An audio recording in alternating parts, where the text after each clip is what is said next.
Welcome back in. Well, life can certainly add some stress to your life at a lot of times, and sometimes people like to blow off a little steam, if you will. Whether that's going for a run, like our producer, or screaming in a pillow, like Michael. I'm just kidding. I don't know what he does. I got a punching bag. I got a heavy bag. Yeah. But venting is good for you, right? Maybe not. Depends. UAB psychologist Dr. Josh Klapow, Tony Kurre here to talk about the downside of venting. We've done some venting, haven't we? That's right. It depends. I love that's a wonderful thing about being a psychologist. We just get to say it depends. It depends. It depends. Because it really does in this situation, doesn't it? I think what happened is research has come out to show that venting. So, and we do need to define venting, but the idea of blowing off emotional steam, taking it from the inside and putting it out there, does feel better. But it doesn't predict a longer-term resolution of your problems.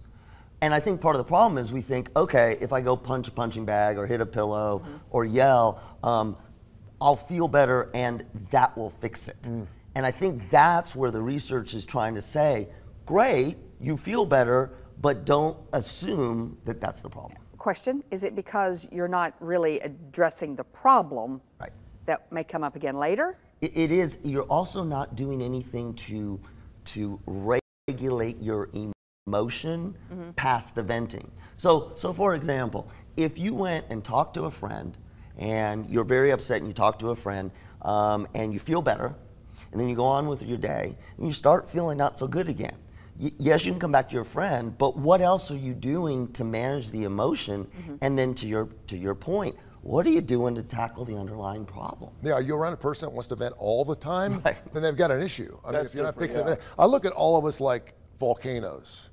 You know, you got these big volcanoes that need to blow like every couple of years. You got your dormant volcanoes that haven't blown in 1800 years, right? And I think I'm a dormant volcano. And so when I blow, it's kind of important that I get that crust off. I get that top off, and then I'm good for another couple thousand years. But a lot of people feel like they've got to blow, and I think it's important they do blow.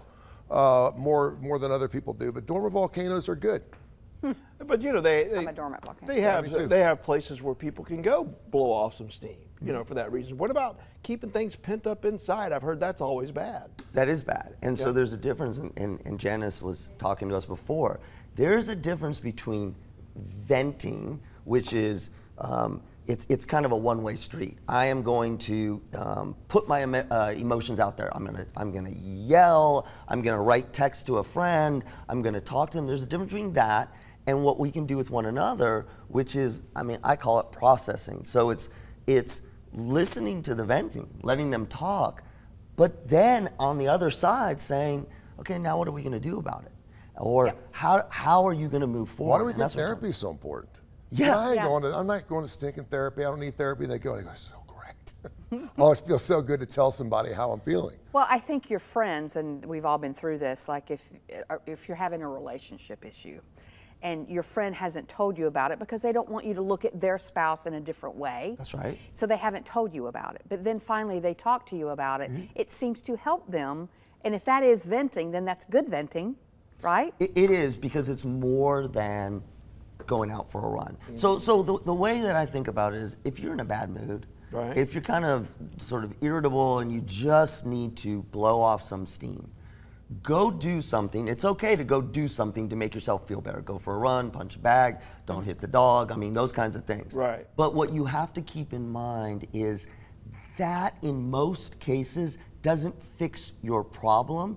It fixes your symptom in the moment. And if you understand that, you're good to go. Using that physical exertion of being aggressive Right. actually makes it worse. Right. You know, you want to temper it down a little bit. You don't want to forget about it. You don't want people to not hear about what you're venting about, but you don't want to sit there and make it worse by going out there beating a tree. So don't literally bang your head. That's what you don't want. That's right.